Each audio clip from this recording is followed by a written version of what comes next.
Yo, what's going on, guys? Thank you for tuning in to another episode of Hustle with Julian. Today I'm going to be doing a review on Will Roundtree's do-it-yourself credit repair course.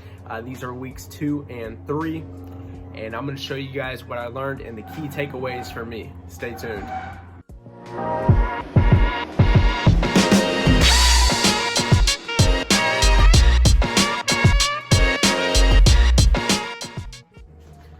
Will Roundtree's do-it-yourself course, weeks 2 and 3.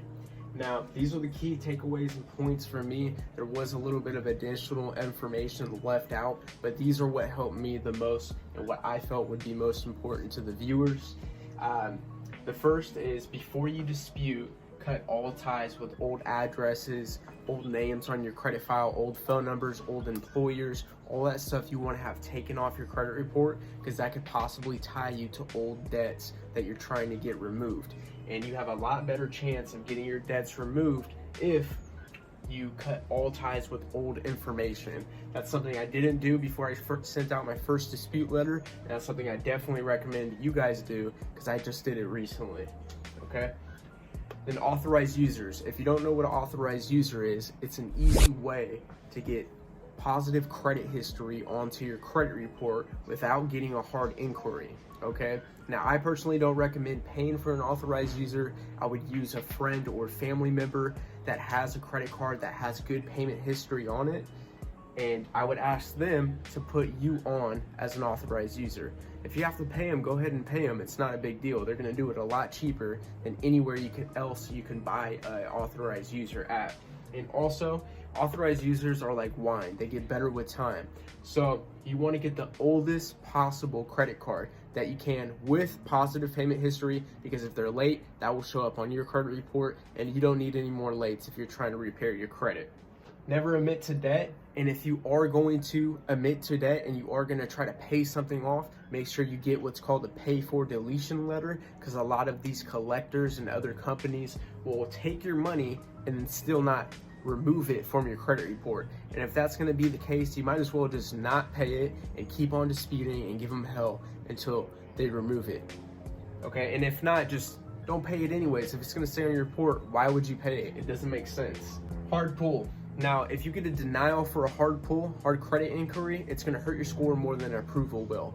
So definitely, if you're going to apply for something, try to make sure you're in the best position to get approved.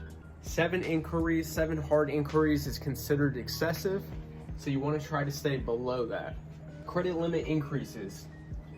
Do the ones with soft pulls. You don't want to go and get a credit limit increase if they give you a hard inquiry. You're better off getting a new credit card. Unless you really just love that company and you want to stay with them and you want to grow your credit limit with them, I wouldn't recommend doing a credit limit increase unless they're only doing a soft pull. Best way to drop your credit card utilization, your overall utilization, Best way to drop your overall utilization with only $500. I put 200 on here, but it should be $500, okay? Now, most people think, oh, I'm gonna go get a secured credit card. And that's great because you're rebuilding your credit anyways, right? But the downside is you're only gonna get a secured amount for a limit that you put down. So if you put down $500, you only have a limit of $500, which is not much, right? And you only get that small amount. Versus vendor credit. Vendor credit is better than secured credit cards if you're trying to drop your utilization. And here's why. Here's an example, okay? Using $500, like I said, you only get a $500 secured credit card. But if you take that same $500 and you go to My Jewelers Club, they're gonna give you at least a $5,000 line of credit with them. And then if you go to New Coast Direct, I think it's around $250 as well, you're gonna get another $5,000 line of credit with them. So what's that gonna do? That's gonna, for the same $500, you're gonna get $10,000 worth of credit on your account. So your overall utilization is gonna drop significantly. Versus if you only have a $500 boost, your utilization is really not gonna make a difference. You know what I'm saying? It's not gonna make that big of a difference. Especially if you only have, a $10,000 total utilization, $500 is gonna do nothing. But if you double that and get $10,000, that's gonna drop it a lot. Even if you're maxed out, that'll drop it to 50% overall utilization. So that's why they say use vendor credit over getting a secured credit card if you're trying to improve your score and drop that utilization the cheapest way possible.